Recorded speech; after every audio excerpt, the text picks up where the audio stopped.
నేనెవరో గుర్తుందా? నేను మంచి కలర్ రావాలి సార్. అందుకోసం మీ దగ్గర మందులు కానీ మాత్రలు కానీ ఏమైనా ఉన్నాయా? ఎందుకుండవు?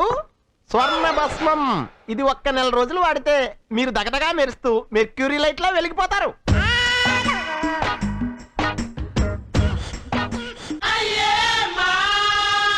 ఈ సీన్ గుర్తుంది కదా. ఇన్స్టెంట్ ఫెయిర్నెస్ కోసం చాలామంది మెడికల్ షాప్లో బ్యూటీ పార్లర్లో ఇచ్చిన క్రీమ్లు వాడేస్తారు. దానివల్ల జరిగే పరిణామాలు నేను చెప్తా వినండి. ఈ క్రీమ్లలో స్టెరాయిడ్స్ ఉంటాయండి. వీటిని స్కిన్ మీద, ముఖ్యంగా మొహం మీద వాడడం వల్ల ఒకటి, మీ స్కిన్ బాగా థిన్ అయ్యి పల్చగా దానికి రిపేర్ అయ్యే ఎబిలిటీ పోతుందండి.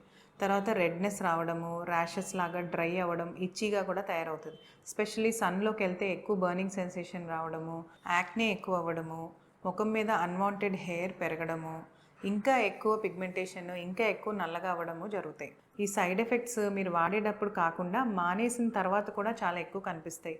ఎందుకంటే ఈ స్టెరాయిడ్ క్రీమ్స్ స్కిన్కి ఒక ఎడిక్షన్లా తయారవుతాయండి. రోజు తాగేవాడికి సడన్గా మందు మానేస్తే ఎలా అయితే రియాక్షన్స్ బయటకు వస్తాయో, అలానే ఈ క్రీమ్స్ మానేసిన తర్వాత కూడా స్కిన్ చాలా రియాక్షన్స్ చూపిస్తుంది. ఇవన్నీ డీల్ చేసుకుంటూ తగ్గించుకోవాలి అంటే మీ డాక్టర్ గారికి కూడా 3 to 4 months టైం పడుతుందండి. సో ఇలా ఇన్స్టెంట్ ఫెయిర్నెస్ కోసం ఇలాంటి తిప్పలు తెచ్చుకోవడం అవసరమా?